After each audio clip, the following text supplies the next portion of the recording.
Hi and welcome to Talking Sense. I know in the last video it was a bit tough hearing the story of that it's my fault, but I hope the message came across that the understanding that accepting that your current position is your fault means that you have the ability to change it, and it's not coming from some exterior force to shift. You can make those choices to shift.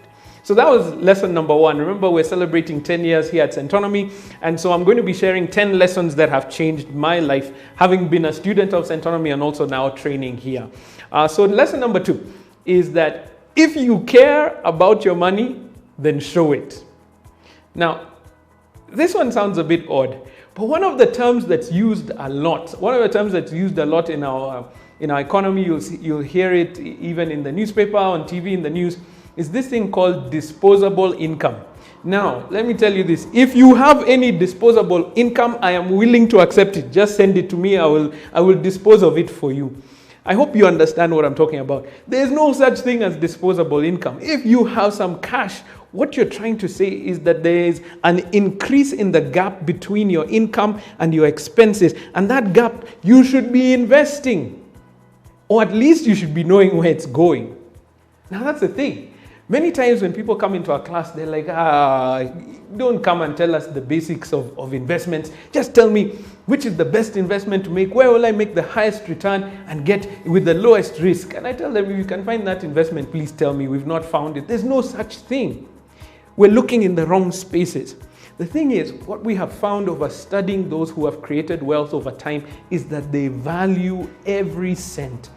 In that they have a plan, they have a purpose for every shilling that they make, including just for fun stuff. I'm not saying that with the money that you have, you just have to spend it on investment. Sometimes investing is simply going on holiday.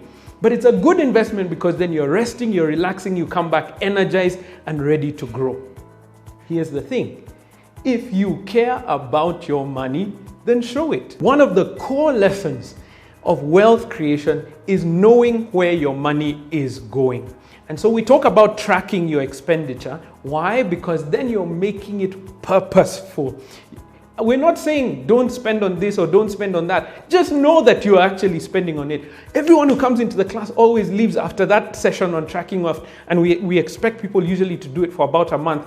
Everyone comes back and is shocked and just wonders, I didn't know how much money I was, for instance, like for me, spending on takeout food. I didn't know how much money I was spending on chewing gum. I didn't know how much money I was spending on entertainment.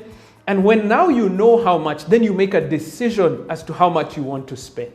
Some people even increase their expenditure on things that don't have any investment value, but what it is, they're showing they're taking back control of their finances. And that's what we want you to be able to do. So that's lesson number 2. Over the next couple of weeks, we'll be discussing 10 lessons that I've learned from 10 years at Centonomy. Well, I haven't been here for 10 years, but Centonomy has been here for 10 years. I hope it's been useful to have this discussion. Let's talk in the comments below.